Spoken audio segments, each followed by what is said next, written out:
Hello, and welcome to the Physical Therapy Owners Club podcast. I'm your host, Nathan Shields, and got returning guest, Adam Robin, my coach and partner in crime here with the Physical Therapy Owners Club. Adam, good to have you on again, man. Let's rock it. Let's do it. Right. For those of you who haven't listened to the last couple episodes that I've had with Adam, Adam is a coach that is working with me as we coach physical therapy owners to create more profit, more freedom in their businesses. And so I'm highlighting not only him, but also his expertise and experience with a number of episodes on the podcast. What I didn't say is you are your own physical therapy clinic owner in Picayune, Mississippi, Southern Physical Therapy Clinic. And he's got pediatrics on board.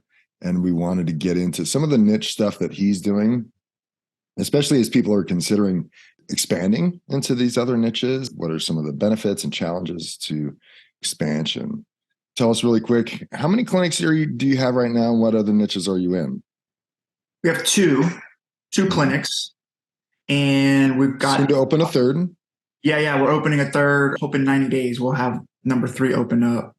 Nice.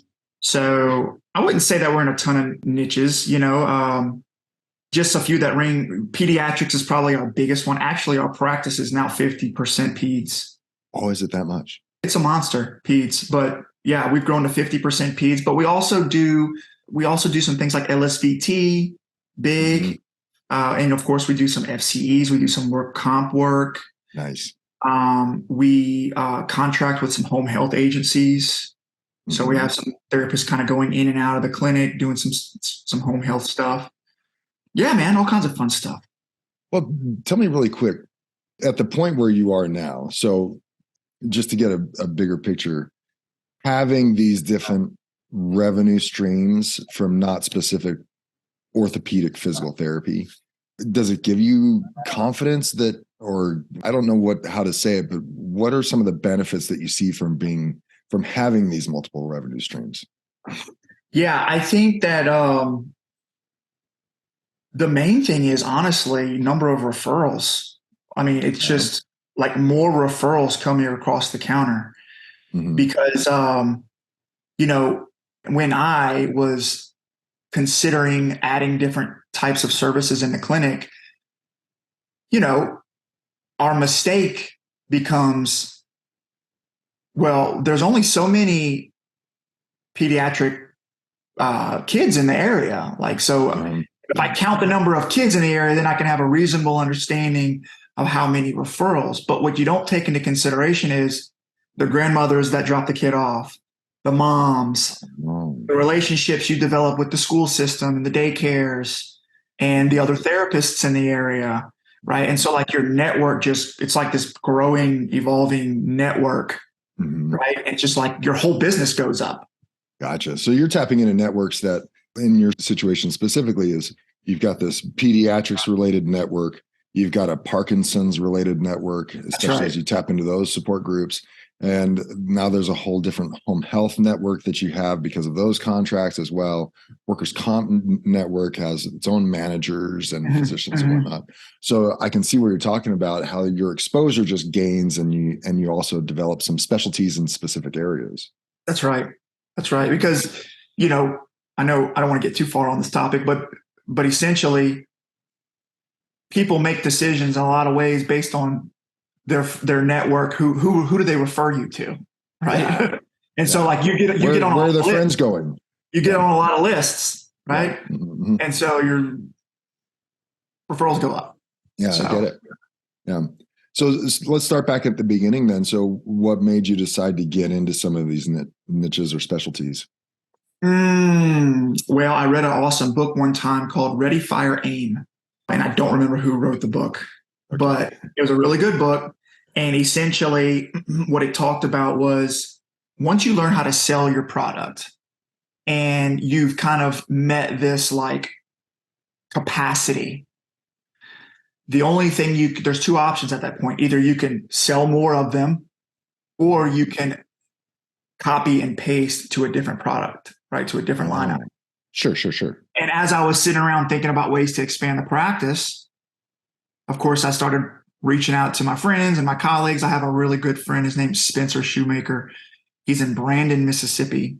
I tried to get him to come on the podcast. Maybe one day we'll have him. If he's listening, Spencer, let's go. He's kind of like a pioneer in a lot of ways, and he actually kind of dove into the pediatrics world first. And so I let him figure out all the hard things, and then I was like, hey, show me how to do that, because I was able to kind of I became a fan of what he was doing over there, and I observed, and he taught me some things. So Ready, Fire, Aim, Michael Masterson. that sounds right. Okay, cool. Ready, Fire. Yeah, I'm looking at Amazon. There's multiple authors of the same titled book. So anyways, hopefully it's Michael Masterson. Yeah. So at the time, you're getting to a point where your clinic was, you wouldn't say maxed out, would you? You were just looking for other opportunities because you feel like you had leveraged the orthopedic outpatient stuff to a certain degree. Yeah, well, actually, we started off in a really not a small clinic, but a smaller clinic. It was 2,200 square feet, which is, I don't guess is small, but it's not huge. It's typical. We got up to around 200 visits in that space, and it's like, okay, we're full. Now what? Right. And so right across the parking lot, there was a 3,600 square foot building. Oh. And so I'm like, I'm thinking like, how do I get that spot and fill it quick? Right. And so when you're forced to start thinking about ways to drive traffic to your business, I start thinking about, okay, what new services, what new market can we tap into? Right. And so that was kind of the catalyst, one of the catalysts that led me down the peds road. Something I wanted to ask you about is, because I think people start thinking about niches prior to prior to meeting capacity, like you're talking about. Way too soon. Right. So in your 2,200 square foot clinic, 200 is about where things are getting tight. You might be maxing things out.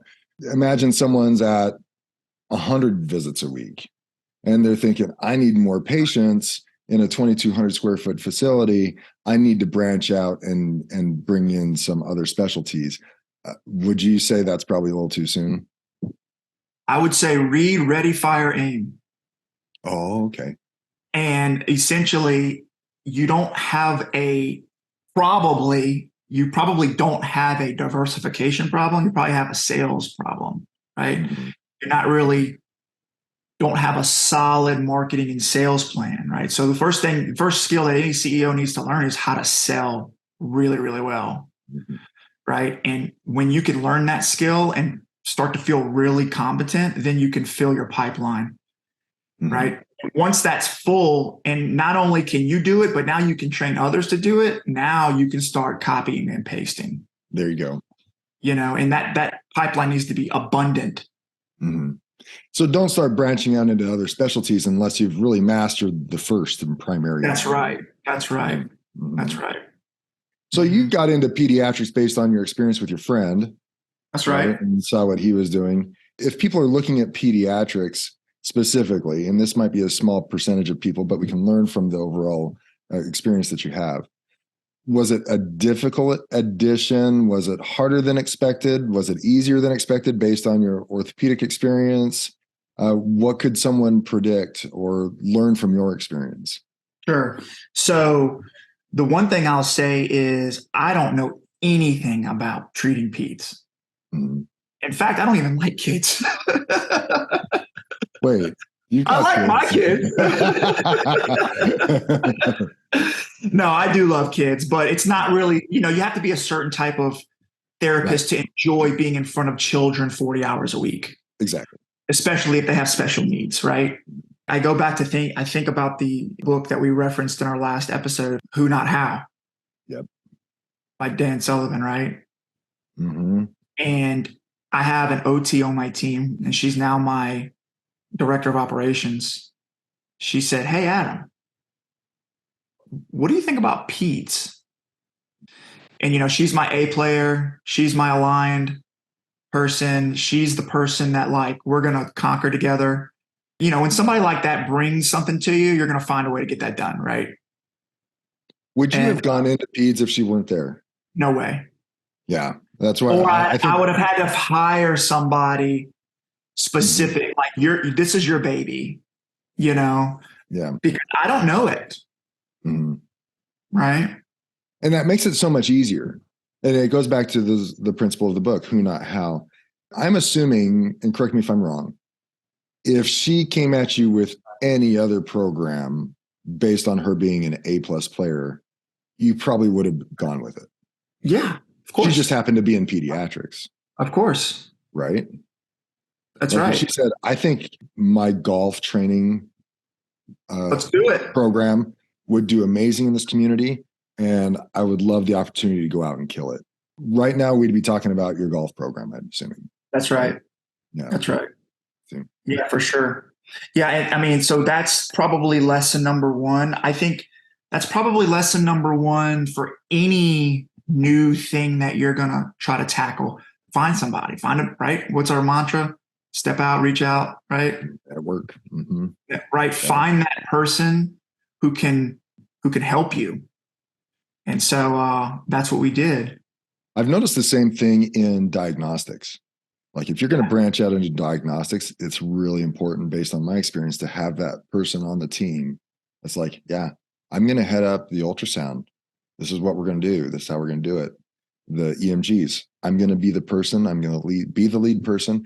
And imagine well, you can even tell us, what does that do for her in your situation, taking on that project per se? She owns it. Right. It's hers. Because it's not my idea, it's her idea. And she put her name on the line for it. Right. Right. And I guess there's always going to be a little bit of risk for everybody, right? But sure. Yeah, I mean, that's her baby. So, and it's fun, man. It's fun to do that kind of work with people. When you have people like that are aligned with you, they have visions, and you can help them fulfill those dreams that they have.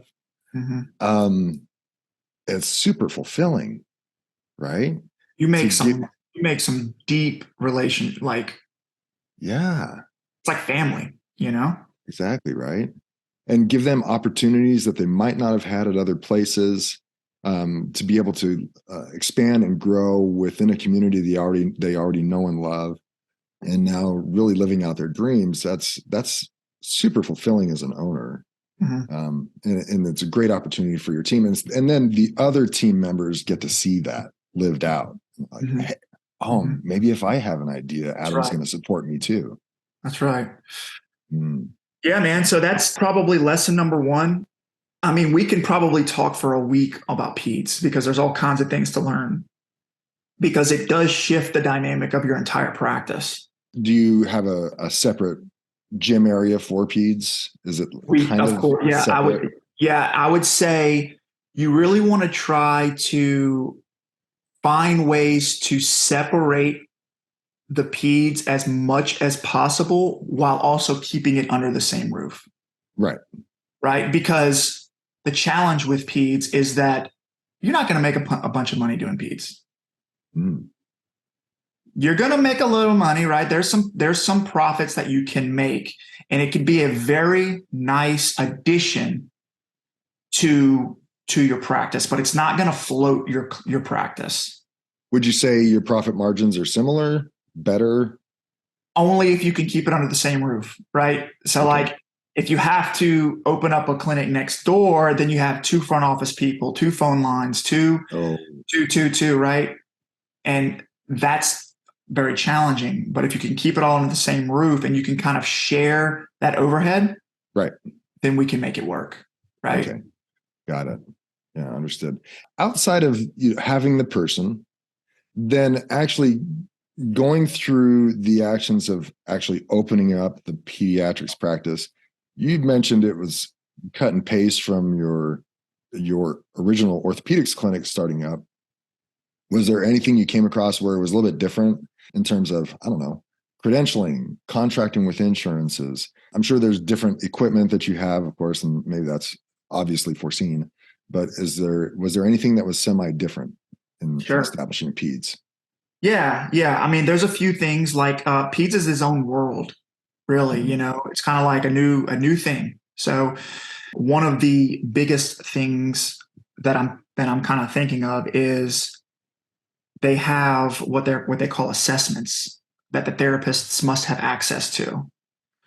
Because if you think about a child and they're running around, they're kind of jumping around, right? It's like, how do you objectify that, right? And so it's not like you can just throw a goniometer on them and put a number in EMR, because that doesn't really exist in the peds world. Mhm. So what they do instead is they do what's called standardized assessments based on the child's diagnosis and age. Mhm. And the therapists must have access to these things in order to objectively evaluate the children, right? And those things they're kind of expensive, right? Oh, really? Yeah, they're kind of expensive. So it's a little bit of an investment there. You have to have Is this several separate from your EMR that you have to? separate from the EMR. This isn't Okay, so something you can just make a copy off the internet. This is like, oh, it's like a $3,000 assessment that you have to have, and you have to have 10 of them. oh Like wow. it's a lot. Okay. It's a lot. Not all of them are that much, but it's enough to Okay. consider for sure. All right. So that's one of the big things. Aside from that, OT and PT are not much. There's not really any difference. Okay. You get an Same NPI, codes, just different you get diagnoses. same code. You get an NPI, you get credentialed.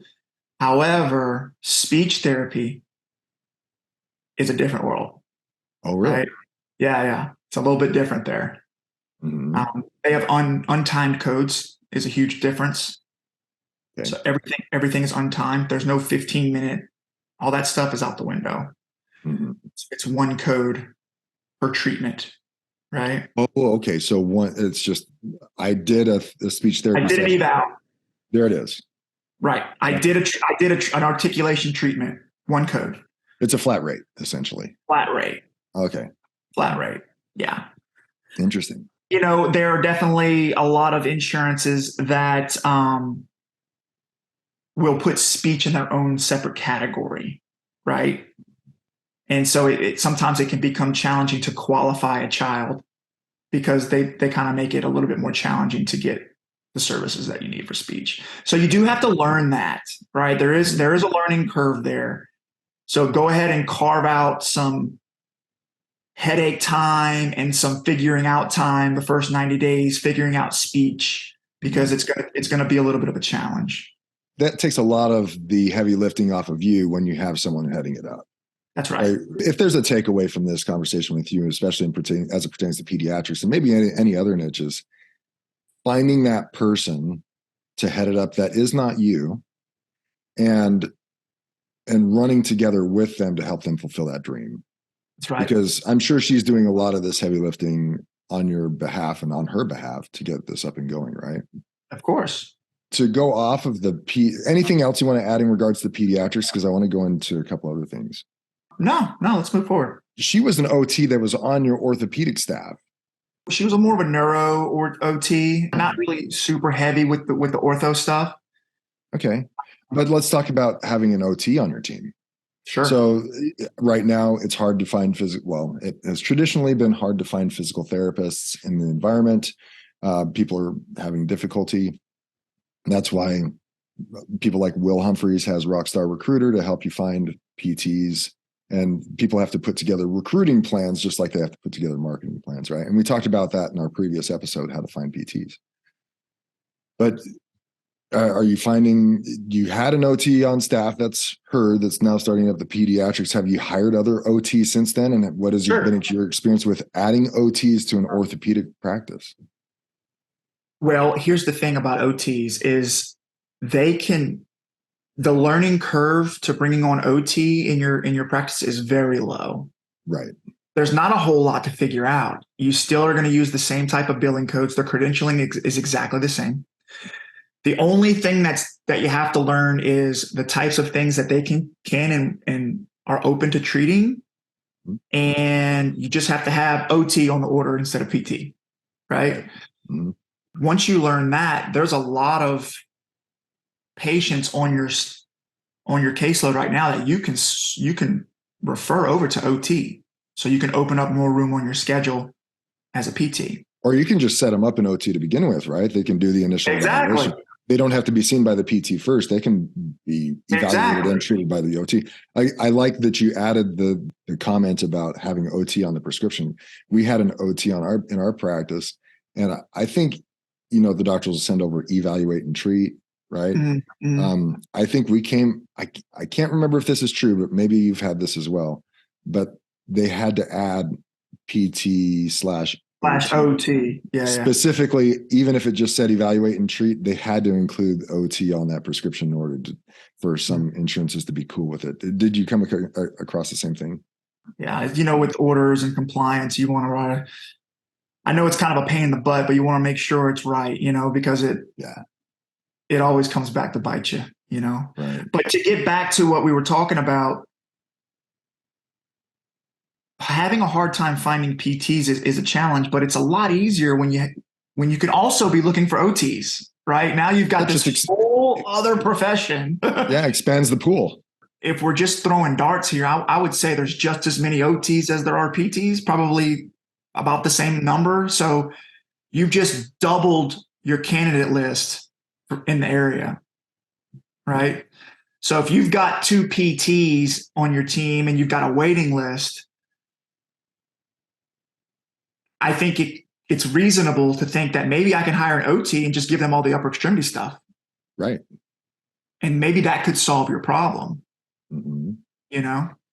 And at that point, it's just a matter of weeding them out. Just like we talked about on our last episode, you go through the same recruiting process, the same interview process, make sure they're aligned with your team. And if they're aligned with your team and they pass all the interviews and job shadows, then boom, let's rock it, right? Let's rock it. Just give them the upper extremity issues and you're off and running. Yep. And it's funner. There's a lot of there, and it's also a recruiting tool as well in and of itself, because most therapists who are passionate about clinical care enjoy working with a multidisciplinary team, right? I wouldn't say all therapists, but I would say most therapists in general like bouncing ideas off of OTs and vice versa. It's funner, right? Right. So a cool thing for you to kind of advertise to new grads coming out of school, to, people who are kind of in that PT world and looking for something fresh and new. OTs are very creative in general. Right. Well, because I think you'll find most OTs, I'm not an expert, but most of them are working in skilled nursing facilities, in neuro clinics and whatnot. I don't see a number of them opening up their own orthopedic outpatient clinics. This could be, and this is an opportunity for those occupational therapists who are looking for something outside of those other venues. That's right. And it's a lot easier if you got some peds on the side. You know what I mean?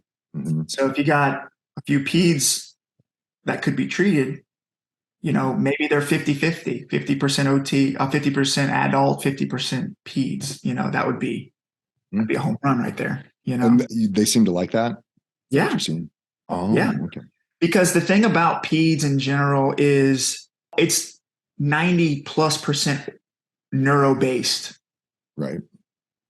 Because OTs are exceptionally trained in the neuro world. So they're comfortable with neurological things. They're comfortable with peds. I've run across, maybe because I'm in the pediatric business, but I don't run across nearly as many pure orthopedic occupational therapists as I do like a neuro-based OT who could easily step into a pediatric world. Mm-hmm. They have enough training though to step into the orthopedic world, even though they're neuro-based. Yeah. And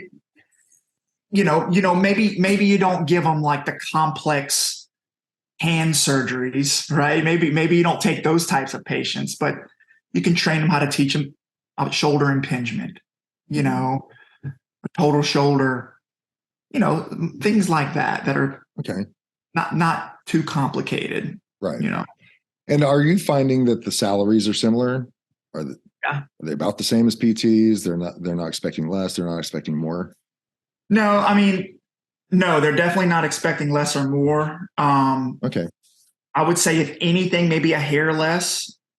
Okay. But one thing to be mindful of is OT and PEDS typically does have a lower reimbursement and profitability potential. So you might have to come in a little lower Mm-hmm. than what you would, offer an orthopedic PT. Yeah. Yeah, I gotcha. So if someone's going to bring on OTs, and specifically if they're going to bring on uh, add on pediatrics, this needs to be under the same roof, the same address, utilizing for efficiencies of scale, economies of scale. You're going to use the same front desk person, same Yeah. EMRs. You're going to have to consider buying some extra equipment, especially the assessment tools you're talking about. It's going to be an adjunct. This isn't going to be a windfall of revenue. Yeah, you're It's not just going going to to be, get it's just going to rich. be another revenue that allows you to support the community and expand your base and really support also the team members that are excited about these other ventures. I think that's a great way to describe it. Okay. Gotcha. If you're going to do pediatrics, do you have to have speech therapist on board? Is it imperative or is it just a really, really good idea? I would say, I mean, I wouldn't do it without it. Is your speech therapist full time? Yes, we have several full-time speech therapists.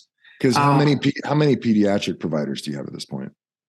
oh, probably about 12, 10 or Oh, 12, something like okay. that.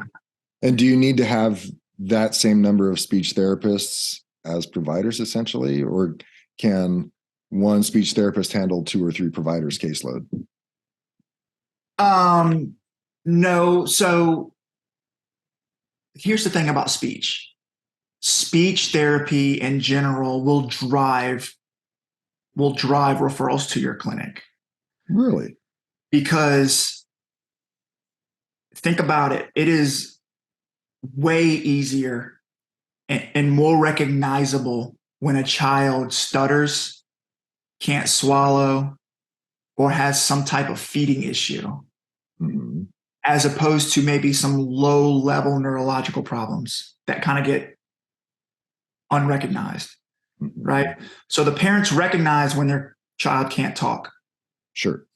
They recognize whenever he has this lisp or this cleft palate or this something's wrong with his mouth because he's making a weird noise or she's making a weird noise.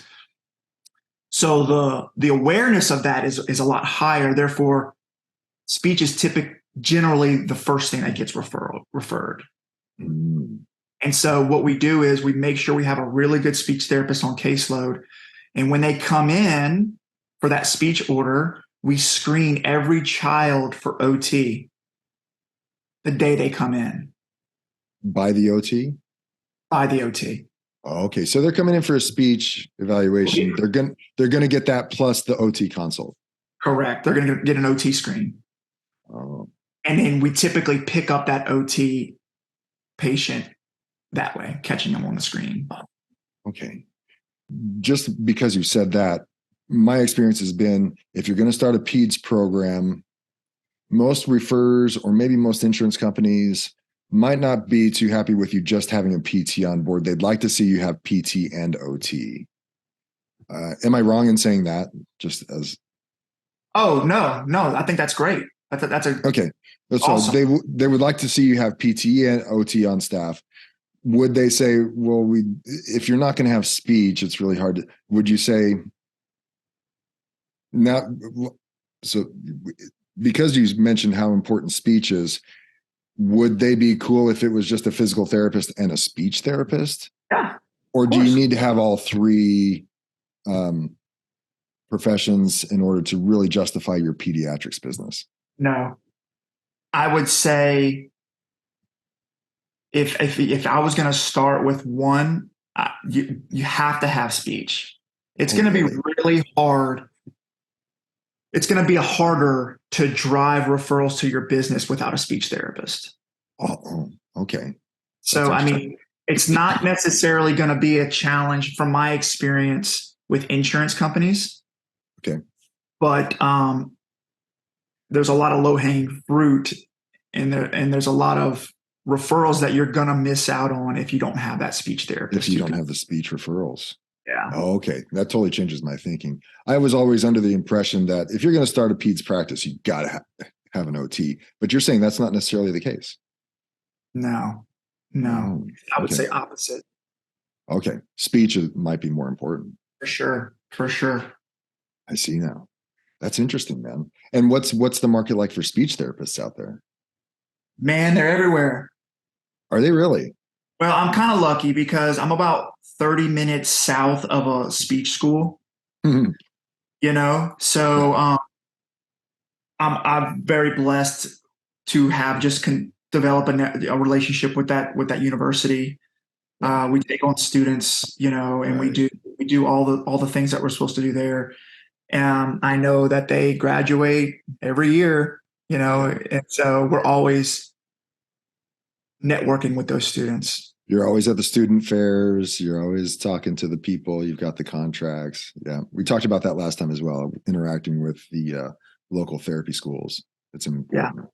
Yeah. Speech therapists are smart professionals. Mm-hmm.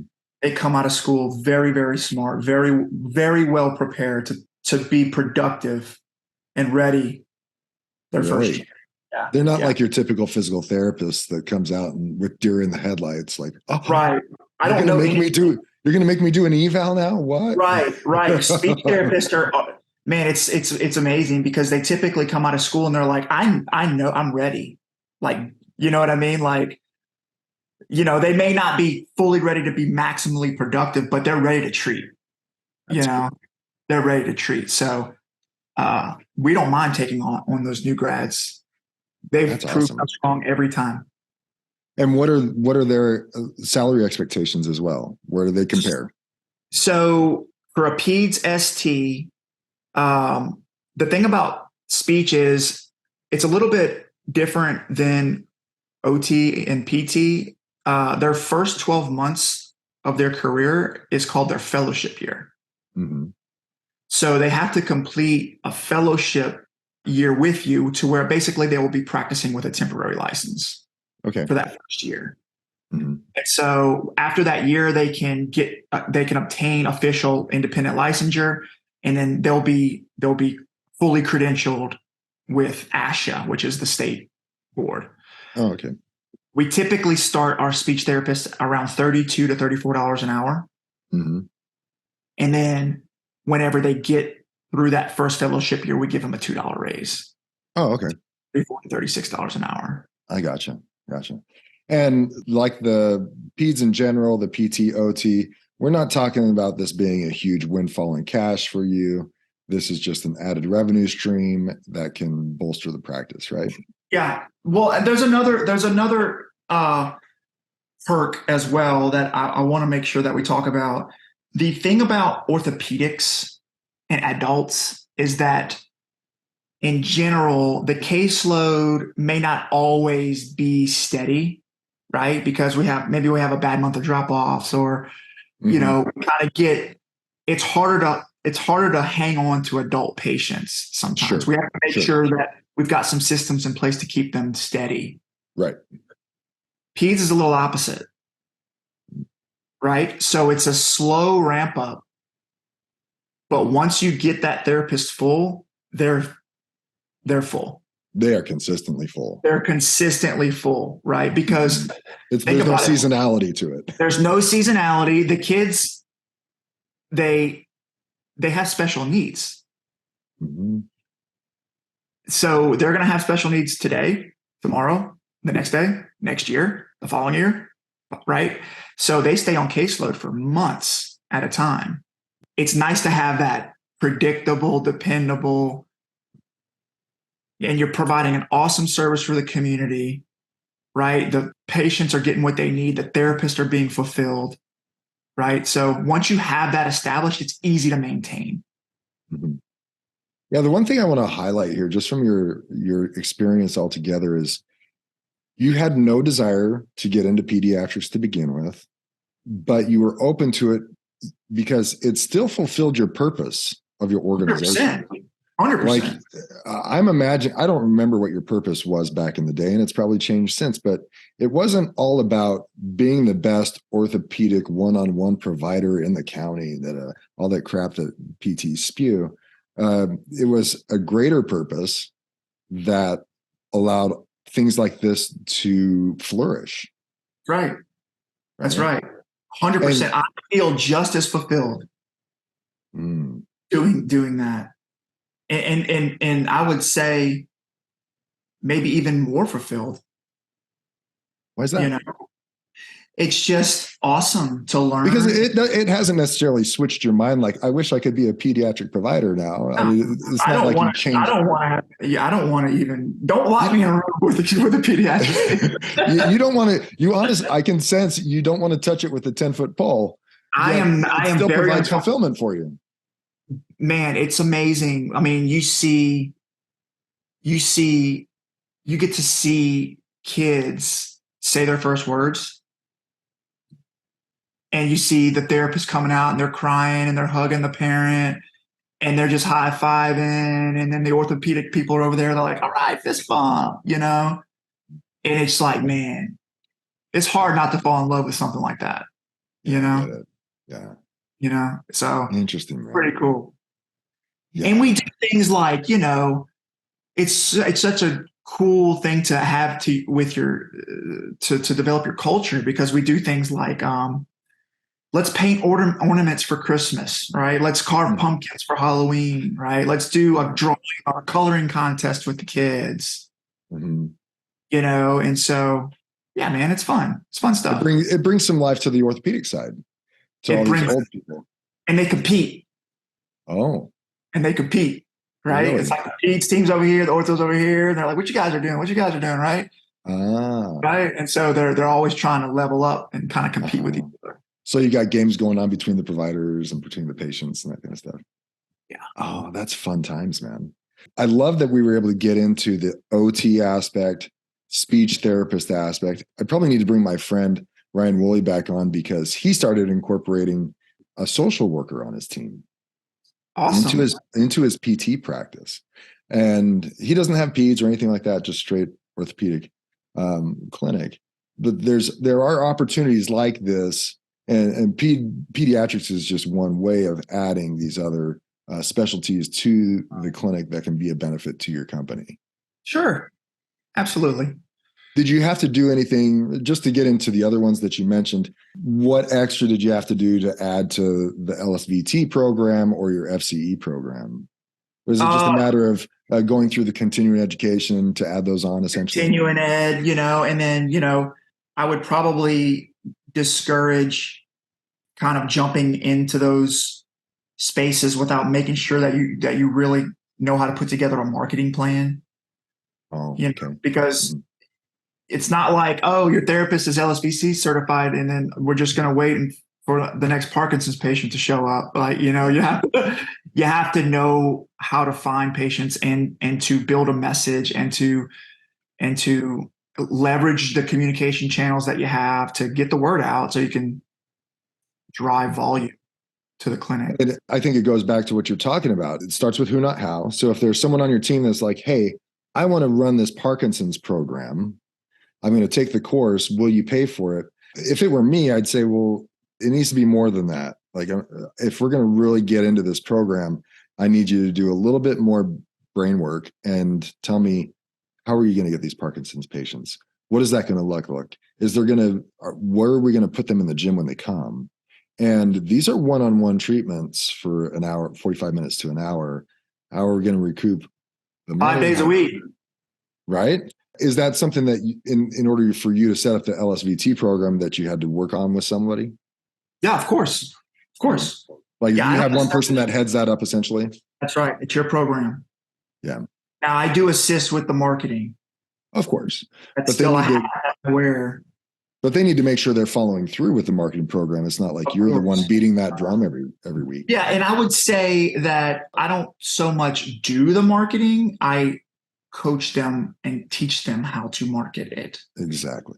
I provide them with the formula, and then I follow up and I measure, right? And I coach them. Mm-hmm. So, yeah. Yeah, exactly. I love the success story that you've had there, because I have, number one, I've never highlighted pediatrics here on the podcast, so I was excited about bringing that. But we also haven't talked very much about adding OTs, adding speech therapists, adding certain particular niches in particular. We might have had highlighted other niches, but the process and the thought process behind adding these niches starts with the who, for sure. 100%. I think that if you're in a place right now where you've got some systems, you know how to market, your therapists are full, I would definitely, sit down with a blank piece of paper and get creative and think about what are 10 new fun things I can add to the clinic. Right. Or even ask your team based on what we're talking Ideally, about. ask your team and then connect, maybe you can list your entire team, and then what's one new thing? Maybe ask them, what if you could bring one new thing to the clinic, what would it be? Ask every person on your team that and do it. What do you got to lose? Right. Yeah. Interesting stuff, man. That's super cool. Yeah. The opportunities are there. And I think it's important to reiterate that we're not talking about this is how you're going to grow your orthopedic practice, because to have a struggling orthopedic practice and then add another program on top of that is just a distraction at that point, and you're not going to do well at either one, essentially. No. Right. No. So make sure you've got things dialed in. You've got your policies and procedures in place. You're following protocols. You've got a team in place that is productive, and you're managing them, coaching them appropriately. Now what? Is it another location? Is it an additional specialty? That makes me think, if your A+ player that wanted to do pediatrics said, I want to be a partner in my own location, it's the same kind of experience, is it 100%. not? You would have said, we're doing it right now. Said, yeah, right. You would have said, yeah, let's go. That's right. She just happened to want to do pediatrics. That's right. And that's where she learned. I went down the journey of, I'm the guy with the machete, chopping through the woods, figuring it out. Right. Yeah. And that opening up that peds was a perfect avenue for me to have that time with her, to be like, hey, come check out this path I went down. Right. Let me show you what I did. Mm-hmm. Right. And now she's got that experience, and now it's like, let's roll. Right. I got a clone almost on my team. Yeah. She's great at things that I'm not good at, and I'm great at things that she's not good at. Right. And now it's just funner, man. It's so much funner when you can invest that type of energy into your people. Mm-hmm. You can make whatever you want. Is she the one opening up that other clinic? No, actually, she became my director of the whole clinic. Oh, okay. And then we created a new director training, and now we're putting directors in each of the clinics, and she's going to become our director of operations. Oh, okay. She's going to oversee all 3 clinics. Nice. Oh, dude, that's so fun when you can help people grow in leadership capacities. That's fun. And you know what? I don't have to work hard anymore. You know what I mean? It's like I get to do what I love to do. Right. Not that I'm not working hard, but it's different. It's a different kind of work. Yeah. Yeah, exactly. So yeah, it's fun. It's fun. It's fun. It's fun time at Southern right now. That's cool. Did you ever envision that you'd be at this point? Or do you feel like you're still not where you want to be? I don't think you're ever where you want to be, right? Yeah, that's true. I mean, what is growth is one of our values, right? Yeah. And exactly. I don't think that I'll ever be content. Mm-hmm. But I don't feel greedy or the need. You know what I mean? It's more of a place of fun and excitement. Yeah. And so to answer your question, I've always envisioned myself growing. I had a ton of doubts, and I didn't always believe it. But hey, you surround yourself with some good people, man, and they prove you wrong every time. That's right. Every time. That's awesome. It makes it so much easier to start trusting other people, and also trusting yourself in trusting other people. That's right. Placing that trust. That's right. When you see some of these results, you can say, okay, my radar is kicking in. I know what kind of person is going to succeed and align with me. I can start trusting these people and finding more and able to find more and more of them. Right? Yep. That's cool. Awesome. Thanks for sharing today, man. If people wanted to get in touch with you, how do they do that? Email me, arobin@southernptclinic.com. Mm-hmm. One day I'll have a PTO Club podcast email address. That's right. Someday when we can afford it, right? That's right. But listen, that's big money. Email me, join the Facebook group if you haven't. I'm going to start being more active on the Facebook group. I want to get to know everybody in the group. I want to learn. I'm there to serve. Shoot me a DM. Let me know what's going on. If I can help, I'm happy to help. Yeah. Check out Physical Therapy Owners Club, the Facebook group. Go to our website, ptoclub.com, if you want to do a discovery call and talk business with me and Adam about how we can help you as PT owners create and generate more profit and freedom for your clinics. Thanks again for joining me today, man. I appreciate it. Sir, see you next time. All right. See you.